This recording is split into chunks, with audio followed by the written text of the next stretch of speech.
እሺ አሁን ደግሞ ዘንዶችን ለማየት ሊሄድን ነው። ተከተሉ።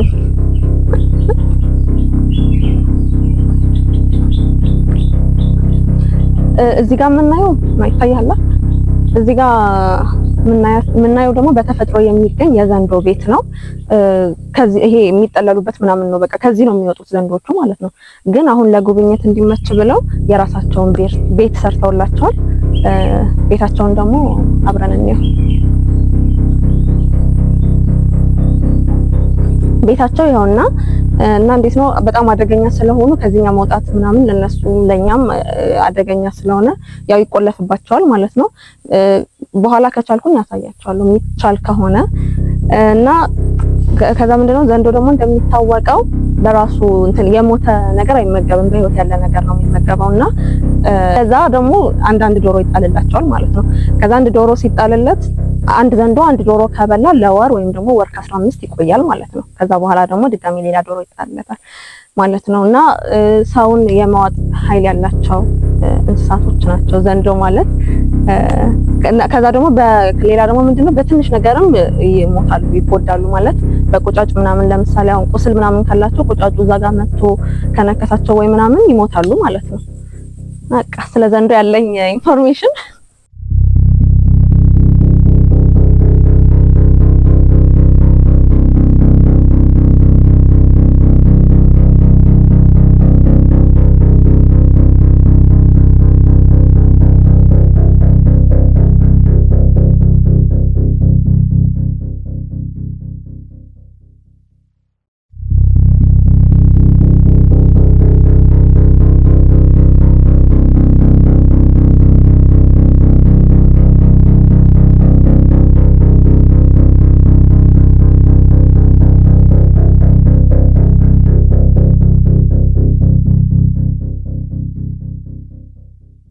ማውራት አይቻልም ምናምን ተብለናልና እንደዛ የሆነበት ምክንያት ደግሞ እንዴት ነው ድምጻችን ሰምተው እኛን ለመንከስ ምናምን ወደዚህ አሁን ሲዘሉ ምናምን ይሄ ብረቱ ሲጎዳቸው ቅድም እንዳልኳችሁ ደግሞ ቁስል ካላቸው ምናምን ቁጫጭ ይገላቸዋል። ስለዚህ ቁጫጮቹ እንዳይገሏቸው ለነሱም ደግሞ ያው እድሜያቸውን ለማርዘም ነው ድምጻቸውን ቀነሱ የተባልነው ማለት እነሱ እንዳይጎዱ ነው እንጂ እኛን ያው አይጎዳቸውም ተብለናል። ማለት የታጠረ ስለሆነ እኛ ጋር አይደርሱም፣ ግን ለነሱ ጥንቃቄ ሲባል ድምጻችንን ዝቅ እናደርጋለን ማለት ነው።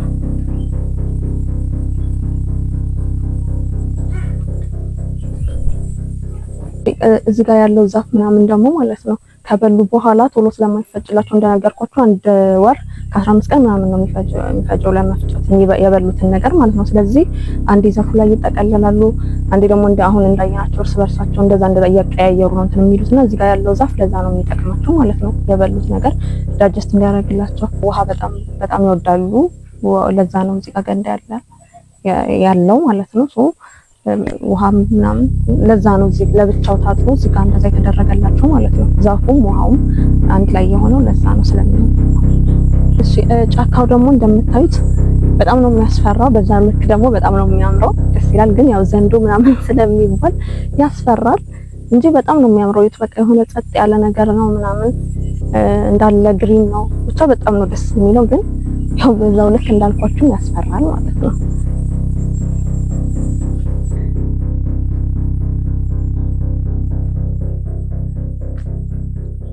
እሺ እዚህ ጋር ደግሞ እዚሁ አዞ እርባታ ውስጥ የሚገኝ ካፌ ነገር ሻይ ቡና ምናምን የሚሉበት ቦታ ነውና በጣም ነው የሚያምረው። እንደምታዩት ነው። እረፍት ማድረግ ስትፈልጉ ምናምንም እዚህ ጋር ተቀመጣላችሁ ማለት ነው። ወንበሩ ምናምን ሁሉም ነገር እዚህ ጋር የተሰራው ከእንጨት ነው። ሁሉም ነገር የተፈጥሮ ነገር ነውና በጣም ሲታይ ራሱ ያምራል ምናምን አሪፍ ነው።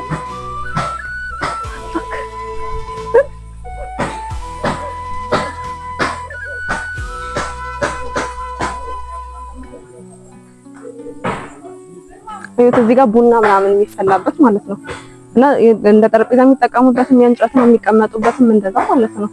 እና በጣም ነው የሚያምረው ጫካ ውስጥ ማለት ነው። አስቡት እንደዚህ አይነት እንትን ሲኖር በጣም ነው ደስ የሚለው።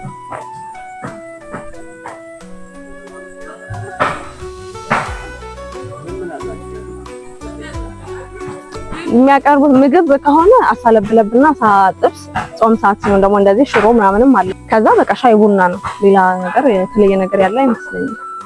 እዚህ ጋር ያው ከእንትኖቹ ምግብ ቤቶቹ እዚህ ጋር የሚሰሩበት እንትን ምናምን ማለት ነው።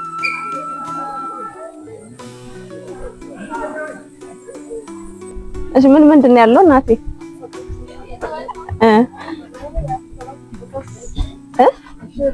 ሽሮም አለ።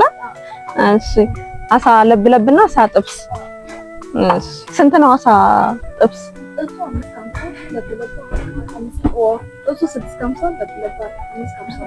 550 ለብለብ። እሺ ሰምታችኋል። እሺ ይሄ ያው እንደምታዩት አሳ ጥብስ ነው እና ምንም አጥንት አይኖረውም፣ ስጋ ብቻ ነው ይሄ። ከዛ እንደዚህ አድርጎ ይጠበስና ደረቅ ሲል ነው የሚወጣው ማለት ነው። ወጥቶ ይቀርባል ማለት ነው። እና የሆነ ቀን መጥታችሁ መሞከር አለባችሁ። ቆንጆ ነው። ከዚህ በፊት በልተን ነበረ። ያው አሁንም ጾም ስለሆነ ነው የማንበላው እንጂ አሪፍ ነው። ሞክሬዋለሁ እና በጣም አሪፍ ይጣፍጥ ነበር።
እሺ ያው አሁን አረፍ ብለናል ማለት ነው።